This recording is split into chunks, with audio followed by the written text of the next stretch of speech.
வெளிப்படுத்தல் வசனம் சொல்கிறது, இயேசுவை பற்றின சாட்சி தீர்க்க தரிசனத்தின் ஆவியா இருக்கிறது என்று. அல்லேலூயா. அன்னைக்கு சீஷர்கள் அப்போஸ்தலர்கள் எப்படி இயேசு கிறிஸ்துவை பற்றி ஷேர் பண்ணாங்களோ, இன்னைக்கும் நாம் அப்படி ஷேர் பண்ண வேண்டும். அல்லேலூயா. அது இந்த உலகம் முழுக்க போக வேண்டும். அல்லேலூயா.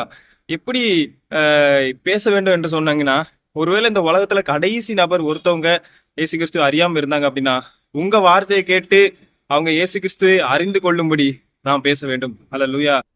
இந்த உலகத்துல 99% பேர் எல்லாருமே கேட்டுட்டாங்க உங்க வசனத்தை.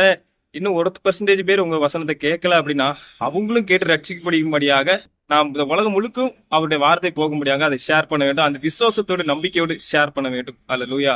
இயேசுவை பற்றின சாட்சி தீர்க்க தரிசனத்தின் ஆவியாக இருக்கிறது. அல்லேலூயா. பைபிள் ஃபுல்லா இயேசு கிறிஸ்து தான். பைபிள்ல வசனத்துல இருந்து கடைசி வசனம் வரைக்கும் இயேசு கிறிஸ்து மட்டுமே. அல்லேலூயா. அவர் விசுவாசித்து நித்திய ஜீவனை பெற்றுக்கொள்ளும்படியாக பைபிள் எழுதப்பட்டிருக்கிறது. அது மட்டும் இல்ல, நம்ம பேசக்கூடிய வசனங்களை கேட்டு விசுவாசிக்கிறவங்க நித்திய ஜீவனுக்குள்ள வராங்க.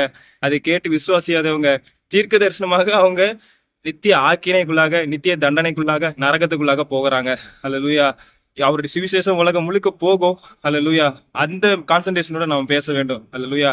இன்னைக்கு நம்ம கிட்ட இருக்கிற மிகப்பெரிய சொத்து என்ன அப்படின்னா, நம்ம கிட்ட பெரிய பைக் இருக்கா, இல்ல பெரிய கார் இருக்கா, பெரிய வீடு இருக்கா அப்படிங்கிறது இல்ல.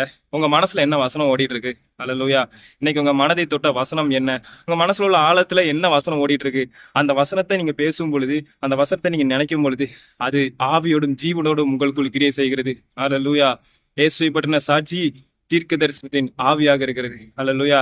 அவர் எப்படிப்பட்டவர்? உண்மையும் சத்தியமும் உள்ளவர் எனப்பட்டார். True and faithful. அல்லேலூயா.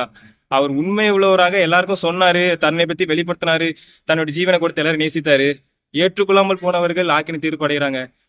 ஏற்றுக்கொள்வர்களுக்கு நித்திய ஜீவனை கொடுக்கிறது இயேசு கிறிஸ்து உண்மை உள்ளவரா இருக்கிறார். அல்லேலூயா. கர்த்தர் தாமே எங்களை ஆசீர்வதிப்பாராக.